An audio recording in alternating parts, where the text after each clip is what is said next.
yesterday, my daughter, who is 17 years of age, and she's in year 13, and Vaughan will be listening to this as I introduce him, she goes to a state secondary school. It's a Decile 10, I think, state secondary school, co-ed, and it has a roll of about, I think they're up to about 1,400 now. It's years 7 to 13. That's why it's called a college, not a high school.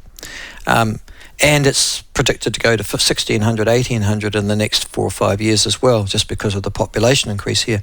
So it'll be interesting to see what they do with the year 7s and 8s actually in the future, given the size and given the population outgrowing the amenities of the school. Anyhow, she's a responsible girl, is my daughter Zoe, and she is preparing for her school formal. So as soon as these school holidays are over, she's got a school formal to go to, and that has, I have to say, occasioned enormous planning.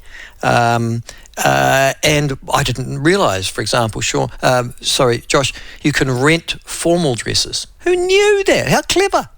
But I guess in the same way that you can rent suits or hire suits, you can apparently hire balls. Well, that's interesting. I never knew that. You only could get the suits, but...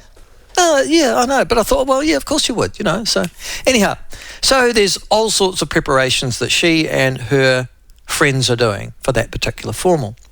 But, and here's the but, the formal is in actual fact run by the school, and it is the sort of, if you like, the sort of entertainment highlight of the school calendar. But, and here's the but, it really isn't.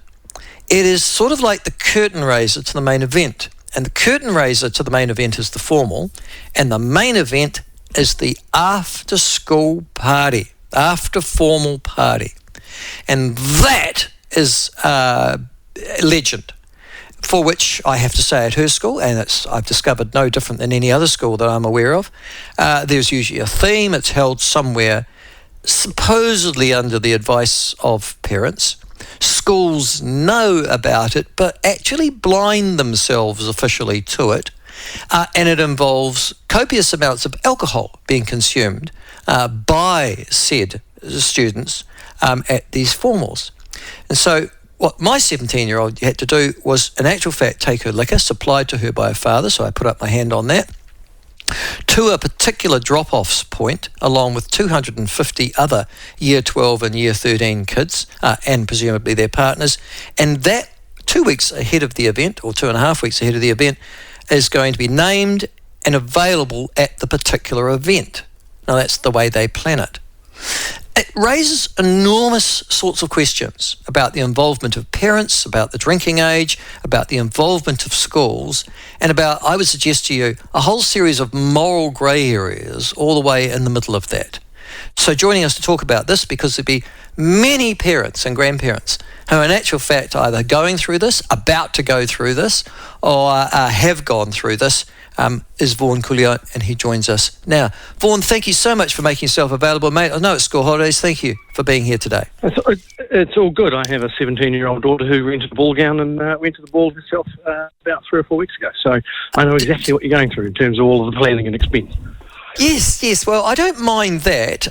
My daughter did ask me for the formal ticket, but she said that everything else she'll pay for, which was the... Good work. The spray tan and the shoes and everything else. Yeah. But is your daughter at Papitoto High School as well? No, she couldn't think of anything worse than being at a school where her dad's the principal. So, and we live in a different zone. So she goes to the local school in the zone that we live in. Did she have an after formal party as well?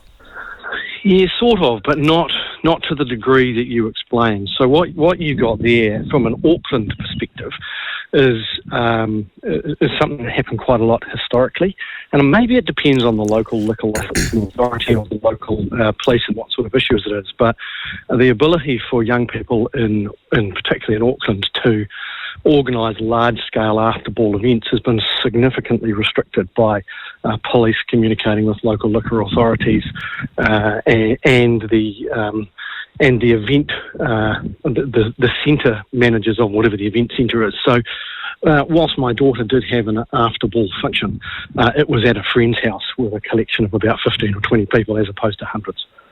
Okay, well, no, down, I can say, and listen, it's a phenomenon I've struck down here, although I did in Wanganui as well, but it's down here as well. The after formal party is huge.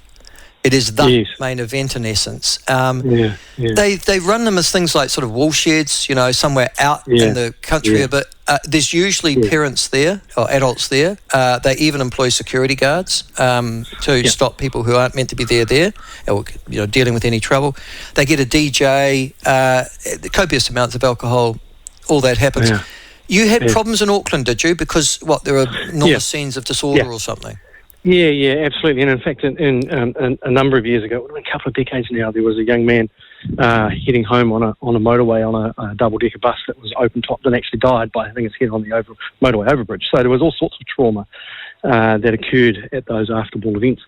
And so the screws have really been turned by local authorities in Auckland for the large-scale stuff.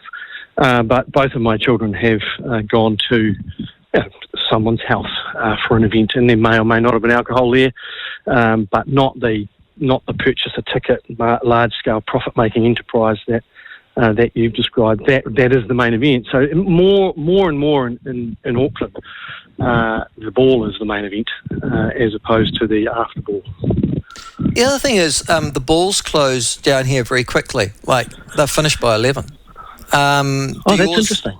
Yeah, well, that's because they're all heading off to the after party. So mine's on Wednesday at my school. Doors open at 7 or 7:30. Principal will be trendy and late because I've got a football training that I've got to get to. But our ball goes through till 12 and make it really clear to parents they've got to have collected their young ones by 12:45, or we will put them in a cab and that'll be at the parents' expense. So there's lots of communication that schools do around, hey, you may think there's an officially sanctioned something, but there isn't. The school will take responsibility from this time till this time. We will do everything we can to care for the young ones. If you want to let them engage in stuff after that, then that's on you as the parent as opposed to us as the school, because we can't really extend our responsibility through to 3 a.m. at a wool shed at someone's farm. No, all right, I understand that. But if it all goes slightly pear-shaped, and like, for example, just say this one at this high school or college goes pear-shaped, and they're obviously all the students coming from one particular school, still affects your reputation, doesn't it? Yeah, and quite frankly, if it goes pear-shaped, then someone's been harmed, right? So it affects everything. There's going to be injury or loss of some description, whether that's reputation or life or limb or whatever. And so my colleagues and I do everything we can to dissuade such events. Obviously, members of the public and parents, they're free to do whatever they like in terms of what's going on, but we do our very best to say, actually, the ball needs to be the main event. These people are generally still under 18. They are minors. They're still developing their sense of right and wrong and what they can and can't do in society, and it's our obligation to protect them. So we run a very controlled ball so that they can experience what those things are like without the need to consume alcohol or do something at 2 or 3 a.m. in the morning, which, of course, when you look at a lot of high-profile trauma that's occurred, those are the sorts of times that the real tragedy happens, when you've made your way home, but then you've jumped in a car and you've gone out a second time. It's when things can go pear-shaped. So, look, full credit to those people that are doing... They've got buses and everything like that. Yeah. So they're trying to mitigate all of that. So I understand all of that. So so good on them for doing that. If that's what that community values and wants to provide for their young ones, that's all good. In Auckland, though, our balls, most of them are held in a few venues. There's a few venues that can handle the size of the large urban school of Auckland. Those guys have become very slick at those operations. They know how to do the screening as people come in, because of course there's the pre-ball function as well that is a phenomenon also, where people go around to their mate's place and get ready. Your daughter will no doubt have a plan for who she is getting ready with in terms of her friend group, absolutely, and what they're going to do beforehand. Yep. And so we need to make sure that our young ones aren't coming to the school event under the influence of anything either, and hopefully they've been responsible at the front end. Look, from my point of view, there's nothing wrong with me taking my 17-year-old daughter around to our friend's place for a barbecue before the ball. She has a little glass of champagne to celebrate how beautiful she looks and how grown up she is. But it's when you're chugging back half a dozen majors or a box of Pals beforehand where actually the alcohol's the main event and not the event. Yeah, I think actually they've worked that out. No, the formal, as I say down here. So you're thinking that Otago, for example, what I've described, is the Otago, and Southland would be another area, Yes. and you think it's more of a provincial or regional phenomena now, that a post-formal party, rather than, I mean, in Auckland we did hear about, a whole series of places getting smashed up, violence, all those sorts of stuff. But are you aware, as in your, because you're the New Zealand president, are you aware of other regions though carrying on the way that I've described?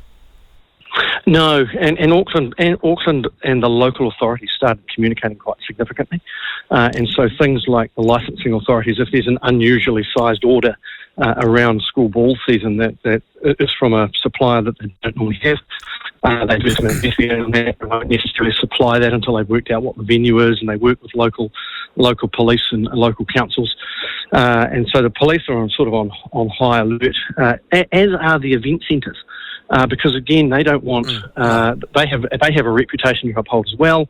They don't want to be seen to be creating an unsafe situation. And then of course, in some centres in Auckland, some event centres ended up getting purchased by people with gang affiliations, which became a lot less safe again.